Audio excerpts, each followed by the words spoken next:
I would like first of all to thank the organizers for this kind invitation. I am very glad, very happy to be present here on this extremely interesting and fruitful meeting devoted on rare gynecological cancer. And of course, I'm geneticist. I'm going to talk about the genetics of rare gynecological cancer. It is without any doubt that in the last decades, genetics has really tremendous development and progress and impact in the field of oncology, you know. And all oncological disorders now have their molecular background, which we use in our diagnostics and in the clinical management and behavior. And in the next minute, in my presentation, I will try to address this genetics issue in the context of rare gynecological cancer. I also have some problem with the voice. Sorry for this. You know, in the past, the conventional tumor diagnostics comprises the clinical parameters, the tumor characteristics, and the histology. And of course, there was a huge molecular black box, and of course, we were aware that only unraveling the molecular factors and molecular mechanisms of tumors we can manage with tumor biology, with tumor behavior, with the, of course, with the going also to the molecular therapy of tumor, to specific targeted therapy. All this depends on the molecular factors involved in the development and progression of tumors and their metastasis. Nowadays, today is absolutely clear that when we look at the cellular and molecular level, cancer is genetic disease. Cancer is definitely genetic disease. It is due to mutations and genetic alterations in two main types of genes. These are oncogenes and tumor suppressor genes. And these genes are very important in the early diagnostics, the so-called early molecular diagnostics of cancer. I will show the main aspects of these diagnostics. Chronologically, first it was cytogenetics and immunophenotyping, which also is widely used in our days. But of course, today we have a very modern, very sophisticated and very high with high capacity molecular genetic analysis in the aspect of new generation sequencing, which enable us to do the whole genome sequencing to analyze all mutations occurring in the cancer disorders. These target genes, these molecular changes, they could be used for diagnostic parameters, for biomarkers of prognosis of the tumors, and also, of course, it's very important for therapeutic targets in the so-called targeted therapy.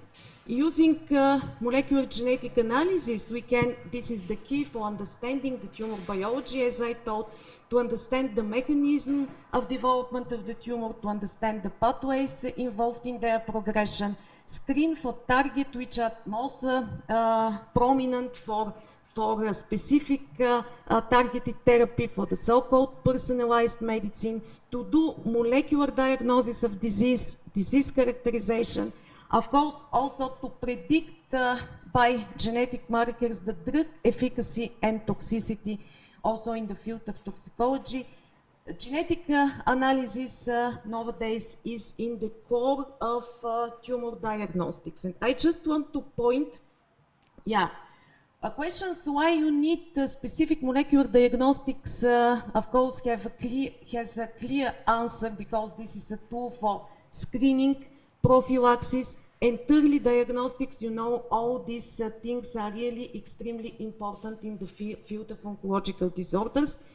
And also, this is an approach to differentiate and to classify the tumors into specific molecular subclasses that clearly differ in response to therapy and in clinical outcome and tumor progression and development.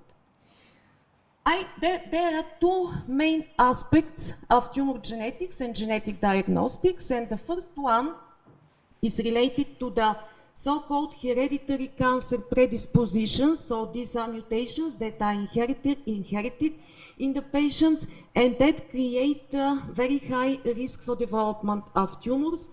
And doing genetic diagnostics in this direction, we can identify individuals at the highest risk for development of cancer.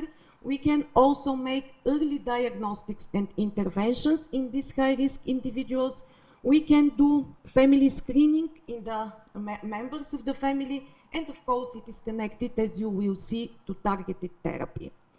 And the second aspect of tumor genetics is to analyze the tumors itself. This is the analysis for sporadic mutations. In the first case, we analyze germline and inherited mutations. In the second case, we analyze and make the genetic profiling of tumors, analyzing for the sporadic mutations, which are, as I thought, the drivers of tumor developments.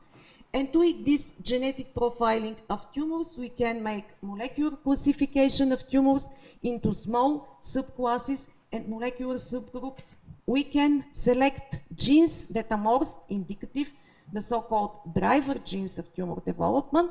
We can determine biological and clinical behavior of the tumors. And again, this is connected to targeted therapy in general. Nowadays, the genetic analyses are mainly connected to molecular-based therapy, also to prognosis, of course, of the tumors, but mainly to the specific targeted therapy. I'm going now in the direction of hereditary cancer syndrome in the context of rare gynecological cancer, and I will show some of the most common, they are not common, of course, they are rare, that is why our topic is rare cancer. But first I want to mention when we have to suspect the presence of hereditary cancer syndrome in the family, there are some indications, some clinical and histological indications that can direct our thinking to the hereditary cancer syndromes. You know, first is the family accumulation of cancer cases, that I mean cancer in two or more close family members and relatives. Of course, very, very important, I want to point, is the early age of diagnosis, cancer diagnosis. This is one of the main indicators and main indications that we have to suspect hereditary cancer syndrome. Also, a rare and unusual histology. That is why we now today speak about rare gynecological cancer, and that is why I can say that they are mainly presented in the cases of hereditary cancer syndrome, and I will show some specific constellation and specific combination, specific histological types in these rare cancer, hereditary cancer syndromes. Also, when we have multiple primary tumors, when we have bilateral and multiple synchronous or metachronous tumors, when we have constellation of tumors with a specific cancer syndrome, I will show some of them. That means specific combinations of types of cancer and specific representation of this cancer. And when we have evidence for autosomal dominant transmission, that means the presence of cancer in every one generation in the pedigree, which showing this autosomal dominant model of inheritance.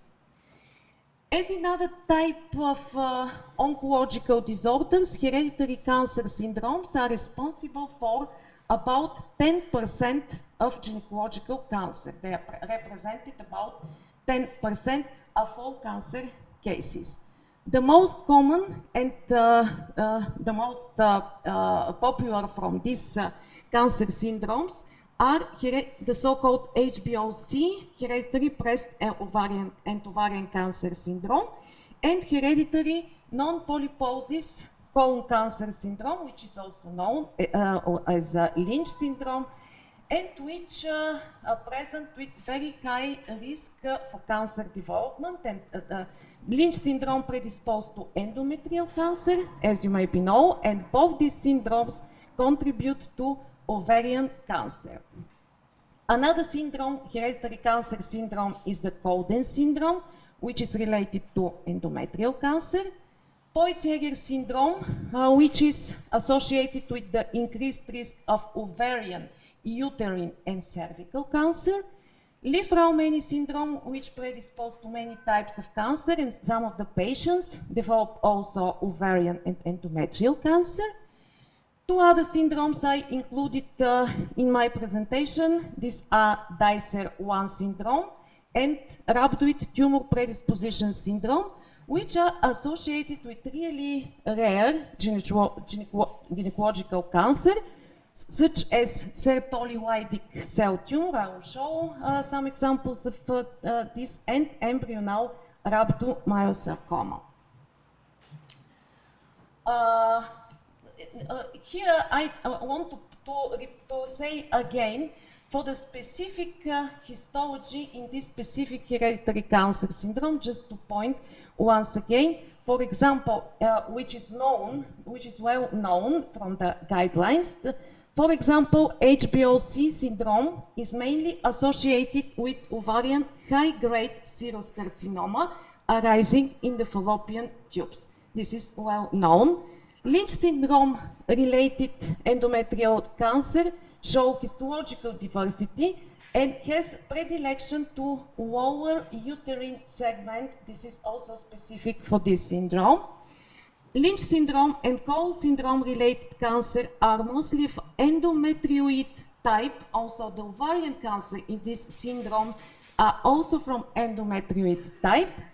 And Poids-Jäger's syndrome is strongly associated with ovarian sex cord tumors and cervical adenoma malignum. So this should be known. We have to think about this of when we have the presentation of this kind of tumors, especially in the early age of diagnosis. Now I go briefly through each of these syndromes, starting with, I'm not going to HBOC because this was a topic of a specific forum, and it's a huge topic, and this is not so rare, this breast and ovarian cancer. About the Lynch syndrome, this is autosomal dominant hereditary cancer syndrome, which is due to mutation in the genes, the so-called mismatch repair genes, like MSH2, MLH1, MSH6, predisposing mainly to the colon cancer, but also include the high predisposition to endometrial and ovarian cancer, sometimes with the synchronous presentation. As you can see from the figure, the lifetime cumulative risk of endometrial cancer in this syndrome is 40 to 60%, comparing to 3% in the general population. So you see here very high increasing in this risk.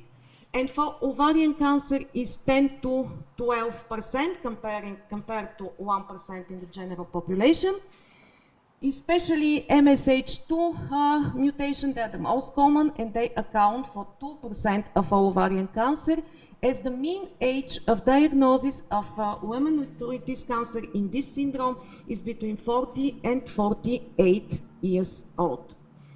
In unselected population of endometrial cancer patients, the prevalence of Lynch syndrome pathogenic mutation is about 6%, and pathogenic mutation in other genes about 3.5, so that means that 9.5, 10% of all unselected endometrial cancers are due to genetic mutations, especially mutations in tumor suppressor genes, which are the genes creating hereditary predisposition to cancer. The next syndrome, called Cowden syndrome, is due to mutation in tumor suppressor gene P10. It's a part of a larger group of P10 hamartoma tumor syndrome, and it is connected to hamartomas, brain tumors, thyroid cancer, but also increase the lifetime risk of endometrial carcinomas up to 20% in this syndrome. Poids-Jäger's is another hereditary cancer syndrome, which is due to mutation in tumor suppressor gene STK11, and it is associated with gynecological cancer of characteristic, again, histological types. For example, ovarian tumors in this syndrome are mainly sex-cord tumors with morphology between granulose cell and Sertoli cell, and with an average age of diagnosis of 28 years, so you see very early age of diagnosis. Other histological types, ovarian types, are Sertoli cell, mucinous, serous, and mature teratoma. Sex-cord tumors in this syndrome have lower risk of malignant transformation than the sporadic one. This is also sometimes typical for hereditary cancer. They arise earlier, but they have not so aggressive behavior as in comparison to sporadic. In most of the cases, they are multifocal, bilateral, small, whereas this sporadic in the general population, they are often unilateral and large. About the cervical tumors in Poitz-Jeghers syndrome, here we have minimal deviation adenocarcinoma, lobular endocervical glandular hyperplasia, and cervical gastric type mucinous adenocarcinoma. The average age of onset of these cervical tumors is 34-40 years. This minimal deviation adenocarcinoma is a highly aggressive tumor with a dismal prognosis, with the recurrence within 2 years of diagnosis. Also, it is important to note that endocervical hyperplasia has been identified usually adjacent to this minimal deviation adenocarcinoma, specific type of cervical carcinoma. When we have this presentation, we have to think about Poitz-Jeghers syndrome, hereditary cancer syndrome. Another rare genetic autosomal dominant condition and syndrome is the Dicer-1 syndrome, which is due to mutation in Dicer-1 gene, and which is mainly associated of increased risk of pleuropulmonary blastoma, Wilms tumor, renal sarcoma, pineoblastoma, pituitary blastoma, thyroid cancer. You see a lot of type of cancer, which is very typical, multiple tumors, which is very typical for hereditary cancer syndromes. And from gynecological cancer, here there are embryonal rhabdomyosarcoma of the uterine cervix, gynandroblastoma, and sertoli-Leydig ovarian cell tumors. We have to recommend to our patients genetic counseling and genetic testing with our techniques for the mutations of gene when we have one major or two minor indications from this table. So you see, genetic counseling is an important part of the whole observation and whole clinical management of the patients with rare gynecological cancer, especially these ones who are diagnosed at very early age. About the gynecological malignancy in Dicer-1 syndrome, I want to mention like histology, embryonal rhabdomyosarcoma of the uterine cervix, gynandroblastoma, sertoli-Leydig ovarian cell tumor, also ovarian carcinoid tumor. I hope we have pathologists here because I think this is mainly for the pathologists. Because that is very, and also from clinical view, these tumors usually are unilateral and diagnosed at early stage. They are diagnosed in adolescence, in young individual, or very often these individuals are presented with hormonal symptoms, with virilization or amenorrhea. So that is why gynecological, this is a multidisciplinary team, and gynecologists also have to think when they have such symptoms, especially when they have in combination with abdominal pain and abdominal mass, to think about genetic counseling, genetic testing, about this syndrome. What are the recommendations? You know, for many of these syndromes, we have very clear recommendations. For example, for HBOC, everybody knows what we have to do, but especially for rare gynecological cancers, they are not still settled. There is no consensus for all of them. Some of the specialists recommended pelvic and abdominal sonography every 6-12 months, that means annually. Continuing up to the adulthood, they think continuing up to at least 40 years of age, but still there is no consensus, and that is why I think such meetings like your initiative is very important to think about creation of these guidelines and consensus, how have to be these recommendations for the patients with such kind of syndromes, rare cancer syndromes. Another syndrome from this type, rhabdoid tumor predisposition syndrome, which is due to mutation of SMARCB1 and SMARCA4 gene, and the gynecological malignancy associated with this syndrome are small cell carcinoma of the ovary, hypercalcemic type.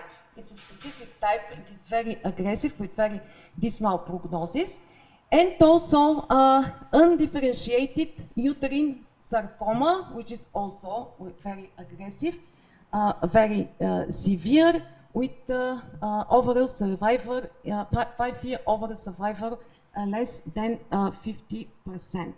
If we identify this syndrome, of course, we have to order genetic testing for all family, because all family members are at risk for malignancies. For the benefits of ordering genetic tests, I already talked about the diagnosis, about the screening, about the early diagnosis and family screening, but also about the treatment.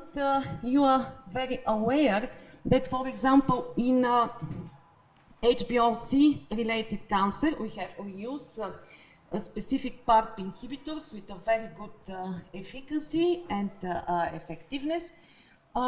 We use in Leach syndrome, which is due to defects in mismatch repair genes and associated with microsatellite instability and with genomic instability, it's very useful here, immune checkpoint inhibitors. And when we diagnose such mutations in our patients or microsatellite instability high tumors, we can recommend application of immune checkpoint inhibitors. Here on this table you can see, I hope it is visible, you can see in the other hereditary cancer syndrome, according to the gene and mutation in this gene, according to the potential target, which specific targeted therapy we can use and recommend to the patients, which is the best treatment, the targeted and molecular-based treatment with less side effects and complications. So that is why it is very important to do this genetic analysis, not only to make precise diagnosis, but also to guide our oncologist to apply the most appropriate treatment. Finally, sorry, I am also in delay. I have to say some words about gonadal dysgenesis, because this is also a genetic condition. This is the so-called disorder of sexual development. It's genetic. It is usually changes in the karyotype X and Y chromosomes, but also could be normal female karyotype with genetic defects. There are many, so could be partial, could be complete, could be mixed. Especially it is very suspective and severe when there is Y chromosome or fragments, parts of Y chromosome, even in the mosaic condition in the karyotype of the girls. So in these cases, the most common gynecological cancer are gonadoblastoma. They represent about 96% of tumors in gonadal dysgenesis. They tend to be bilateral with risk of developing dysgerminoma.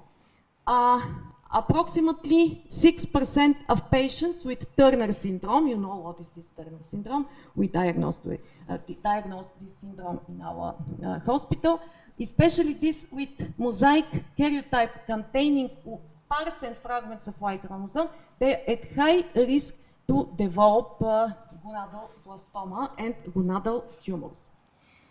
What about the recommendations and about the risk-reducing surgery? Again, the optimal protocol is controversial. What about the prophylactic gonadectomy and when it has to be done? Also, there is a different opinion, but should be decided by different factors and by age and development of secondary sexual characteristic. It is stated that the optimal time for this prophylactic gonadectomy is 16-18 years, but of course require accurate diagnostic evaluation in order to detect and exclude malignancy and premalignancy. So we need, there is no well-accepted guidelines also for these types of rare gynecological malignancy, especially in very young patients. In conclusion, you already aware that hereditary gynecological cancer are a huge group of syndromes with tremendous progress, of course, because of the development of genetics and all this technology that we now have in our hands. We have available genetic testing. We can identify and consult our patients and their family about their risk of recurrence and, or whatever. And of course, oncogynecologists play the essential role in the management of these high-risk patients. Multidisciplinary management and multidisciplinary teamwork is extremely important in order to achieve improvement of quality of care and life of these patients, and also in order to make consensus guidelines to know how to proceed and how to manage clinically our patients. Thank you very much for your attention.